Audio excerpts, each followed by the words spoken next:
ఆంధ్రప్రదేశ్ రాజకీయాల్లో డిప్యూటీ చాలా చాలా ముఖ్యమైనటువంటి అంశం. డిప్యూటీ సీఎంగా ప్రస్తుతం పవన్ కళ్యాణ్ ఉన్నారు. అదే డిప్యూటీ సీఎం హోదా నారా లోకేష్ కూడా కట్టబెట్టాలని టీడీపీ నాయకత్వం భావించింది. దానికి తగ్గట్టుగా కొంత ప్రయత్నాలు కూడా చేశారు.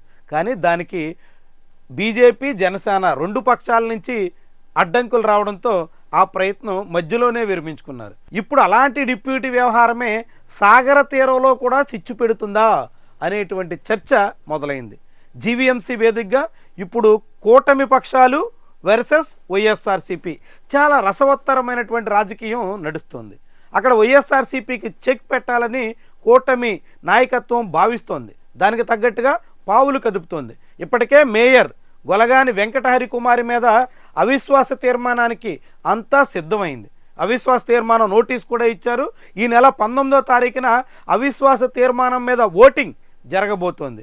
ఈ ఓటింగ్ జరగకుండా అడ్డుకునేందుకు తగ్గట్టుగా కోరం లేకుండా చేయాలనేటువంటి వ్యూహంతో వైఎస్ఆర్సీపీ ఉంది.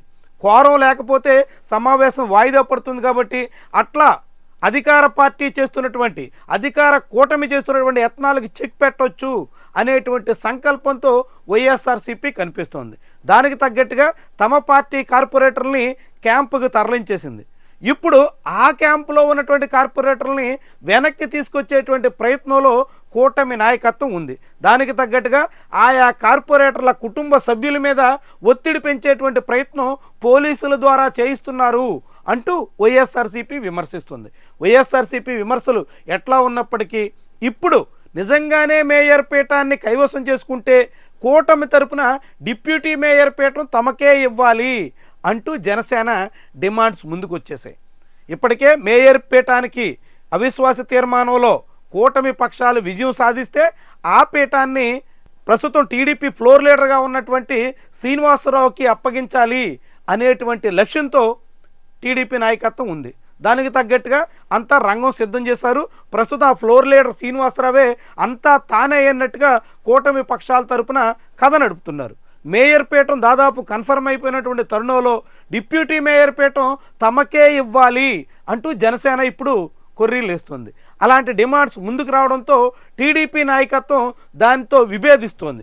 వాస్తవానికి ఇప్పటికే జనసేన పార్టీ తరపున వైఎస్ఆర్సీపీ నుంచి వచ్చి చేరిన వారితో కలిపితే మొత్తం 11 మంది కార్పొరేటర్లు ఉన్నారు. కాబట్టి ఖచ్చితంగా తమకే డిప్యూటీ మేయర్ దక్కాలి అనేటువంటి డిమాండ్ జనసేన నాయకత్వం నుంచి వస్తుంది. మరి నిజంగా జనసేన పార్టీకి డిప్యూటీ మేయర్ ఇవ్వడానికి సిద్ధమవుతారా? ఆంధ్రప్రదేశ్లో డిప్యూటీ సీఎం పదవి పవన్ కళ్యాణ్కి ఇచ్చి గౌరవించినట్టుగానే జీవీఎంసీలో కూడా మేయర్ పీఠానికి అవిశ్వాస తీర్మానంలో నెగ్గితే డిప్యూటీ మేయర్ పీఠం జనసేనకి ఇచ్చి తగినంత గుర్తింపు ఇచ్చేదానికోసం తెలుగుదేశం పార్టీ నాయకత్వం సిద్ధమవుతుందా అంటే ఇప్పటి వరకు మాత్రం టీడీపీ నాయకత్వం అందుకు ససేమిరా అంటున్నట్టుగా ప్రచారం అయితే సాగుతోంది.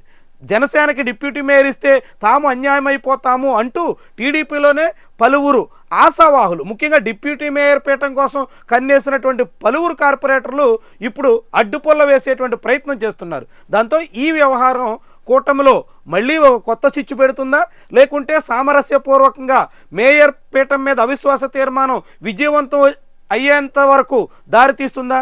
ఇదే ఇప్పుడు విశాఖ వాసుల్ని జీవీఎంసీ ఓటర్లలో ఆసక్తికరంగా ఎదురు చూస్తున్నటువంటి అంశం.